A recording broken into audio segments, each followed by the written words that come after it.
Well, this is May, and this is crazy.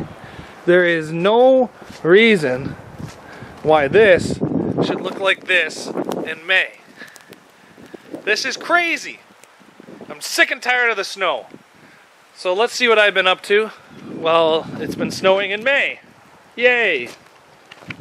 It has got to be in the negatives outside. And we have a fire going in the shop. That's right. That's right. We have a good fire going. I want to talk to you guys what I've been doing. So this right here is an 82 Sportster Ironhead. That's what my dad always told me it was called. Some people call them different things. It's been sitting here in the cold side of the garage the entire time I've lived here. So 10 plus years now. And I'm honestly so bored that I'm working on this. You guys are going to say, why not use this time to make demolition derby cars? And the fact of the matter is I have 8 cars pretty much built, and I don't know where they can run. So do I keep building cars, taking interiors out, getting motors going? I've ran out of gas tanks, I've ran out of shifters, I've ran out of window bars, I've ran out of toggle switches, I've ran out of pretty much everything. I even built another set of doubles, because I ran out of doubles.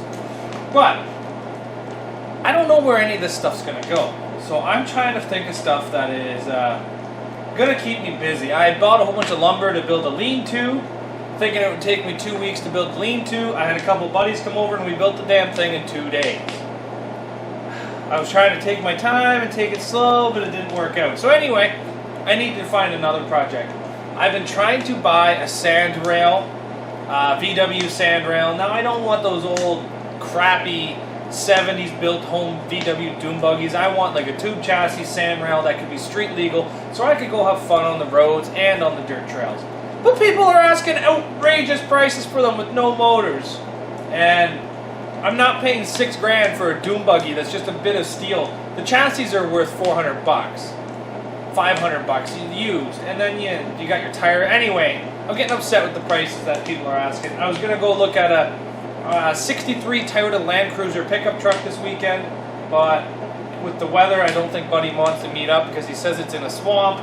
It looks very, very rotted. So anyway, I'm trying to find projects that will keep me busy. And this bike here is actually the first motorcycle I got when I was 16. So that was about 15 years ago I got this motorcycle. It was my dad's old motorcycle. He bought another one. And he pretty much stopped driving it because of how unreliable this thing was. I used to drive it around when I got my M1. That's what our motorcycle license is here in Ontario. So when you're 16, you get your G1, and you pay the extra money, you get your M1. G1, you can only drive in the driver's seat if you have a licensed driver in the passenger seat that's got his full license for 5 years, over the age of 21, can't have anybody in the vehicle with alcohol, or even anybody that's been drinking, even in the back seat. A whole bunch of stupid rules. But when you're 16 and get your M1, you can ride a motorcycle by yourself anywhere in Ontario, just no major highways, so anything over 80 or 90 kilometers an hour, and no passengers, and no after dark. So when I turned 16, I got a motorcycle, and I was pretty much free. Spent all my paycheck on gas and fixing this thing. And trust me, fixing this thing was a lot. So, like I said, this thing probably hasn't been driven in about, I'm going to say 11 years, maybe 12. Battery's 100% dead. Transmission has a nasty habit of dropping into a gear while the bike is just idling there. And then once it drops into the gear, you can't take it out. So, I've already torn the transmission apart and put it back together. Noticed some damage inside there. One of the teeth on the gear, I welded the tooth, I ground the tooth, it looks good. Was a lot of time. I'm not going to film myself working on this because my dad left this to me. He's still alive and everything, but he left it to me. It's kind of a huge sentimental thing, and trust me, I get very upset working on this piece of junk. And why do I get upset? Because everything breaks on it. Everything rattles loose. I remember that the back of the oil tank actually broke a hole in it because of how bad it shook from running. So that's welded. I remember the battery fell off of it, so then that's all been welded back to it. The bike is like a flat black right now, but it has been red, purple, yellow, black, blue. This bike has probably been 15 different colors. If I drive it and get it running and try to get it back on the road, I'm probably just going to spray paint it black. The chrome all needs to be touched up, but realistically, it's never going to look fantastic again. I pulled the primary and secondary off. I pulled the transmission out. The next thing I got to do is rebuild the carburetor because it's been sitting so long. I know it's got old fuel in it. Oh God, it's like fire solid there. I don't even want to know how old that fuel is. Probably damn old. The bike does not have an alternator. It's got a generator. So there's quite a bit of things on this bike that need to be addressed. Tires have been sitting flat for probably 15 years, maybe 10 years, so I put air into them. They seem to be holding air, but they're probably going to have to be replaced because they got flat spots on them. I'm basically looking for something to keep me busy this summer because all the demolition derbies around me have been canceled. I may have stated this in a previous video, but pretty much there's a couple companies here in Ontario that put on the fair rides, the festival rides. Like I'm talking the merry-go-round, the bumper cars, the salt and pepper shakers, the Starship 2000s, the rides that you guys see at your fairs. Those rides, the company that puts them on has kind of closed down for this year because of how many fairs have been canceled. It's not worth it for them to get their insurance for the year, so they are canceling their fairs.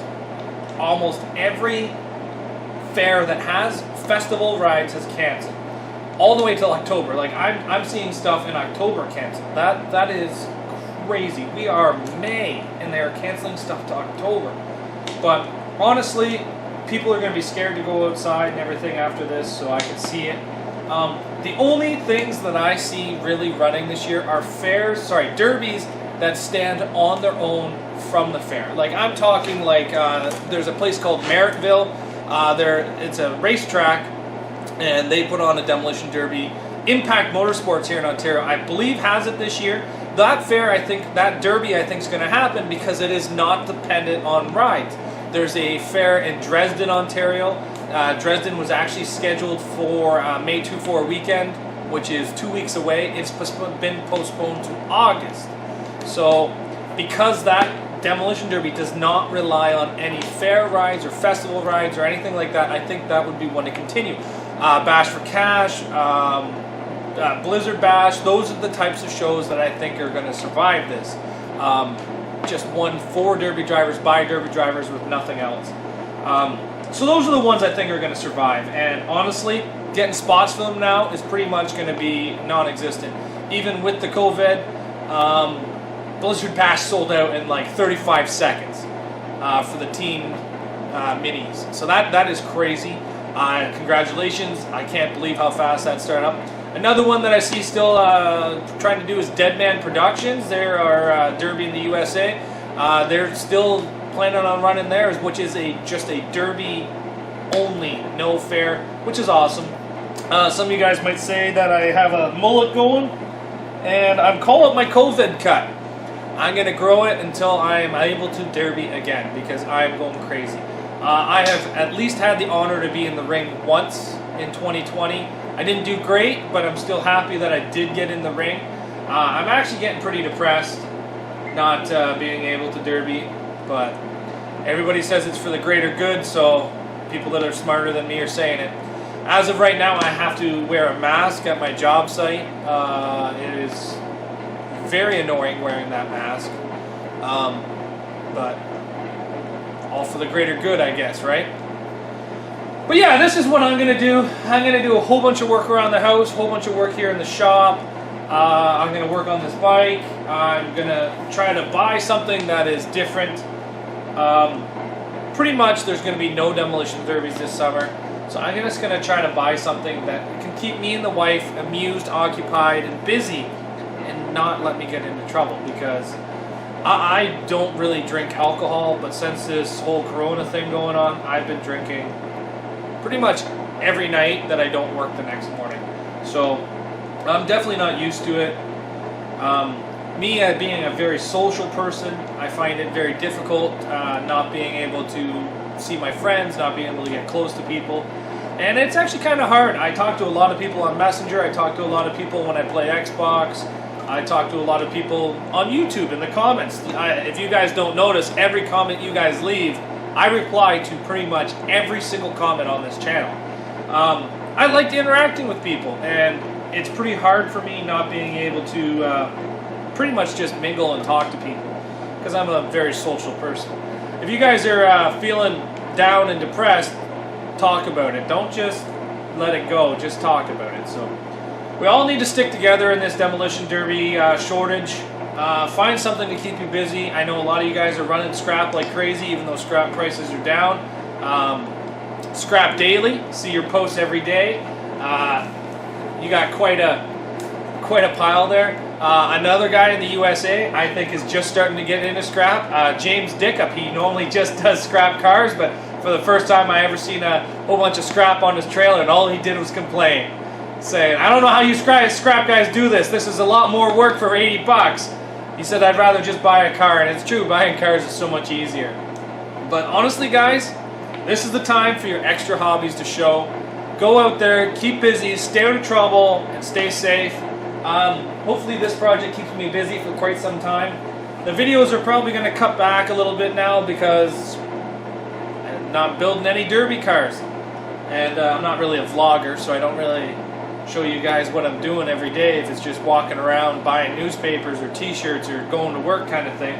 So stay busy, stay safe, and thanks for watching, everybody. I know it's going to be a difficult time coming up. I'm still going to be making videos, still going to be posting videos, but just basically taking my time, doing that kind of stuff, having fun, basically, trying to stay out of trouble.